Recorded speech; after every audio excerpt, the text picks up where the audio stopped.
처음에는 러시아 눈치를 보면서 전차 투입을 주저하던 미국, 독일, 영국이 왜 갑자기 입장을 바꿔 M1 에이브럼스, 레오파드2, 챌린저2 등을 우크라이나 전장에 전면 투입했을까요? 확전 우려로 전차 지원을 꺼렸던 서방 국가들이 이런 결정을 내린 이유는 시간이 지체될수록 러시아가 유리해진다는 평가 때문입니다. 30일 월스트리트 저널은 서방 국가가 군사 원조를 대폭 강화하기로 한 결정은 우크라이나에게 기회가 계속 주어지지 않기 때문이라고 전했습니다.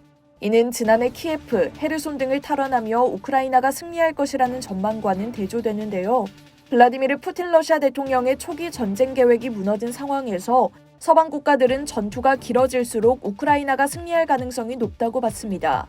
서방 관계자들은 유럽과 미국이 힘겨운 겨울을 보낸 뒤 하나로 뭉친다면 경제 제대로 망가진 러시아의 경제 궁핍과 군사적 실패로 인해 러시아가 끝장날 수 있다고 본 거죠.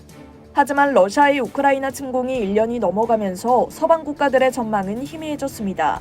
러시아는 내부 분란을 막아냈고 경제적 규제를 가하여 전쟁에 대한 러시아 자국 내 지지를 약화시키려고 한 서방 국가의 기대가 어긋났기 때문입니다.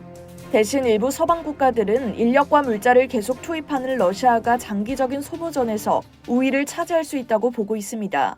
실제로 러시아는 우크라이나와 동부 도시 바흐무트 주변에서 지난해 여름부터 현재까지 공방전을 이어오고 있습니다.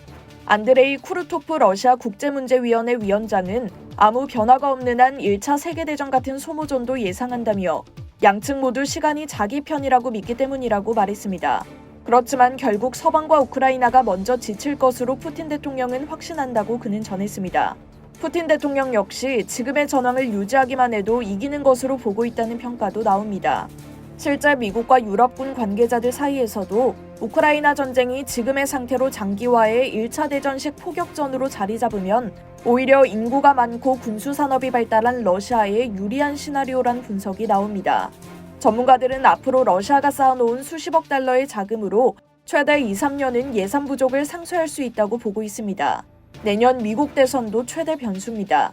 지금까지 서방의 분열을 막고 유럽 국가들을 설득해 단일 대우를 유지해온 조 바이든 대통령이 패배하면 서방의 우크라이나 지원엔 변화가 불가피합니다. 결국 이 전쟁을 끝낼 정답은 협상일 수밖에 없는데요.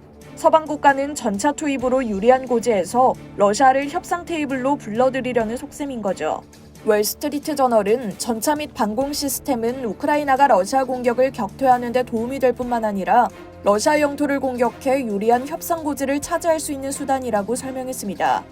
이상 월드 디펜스였습니다.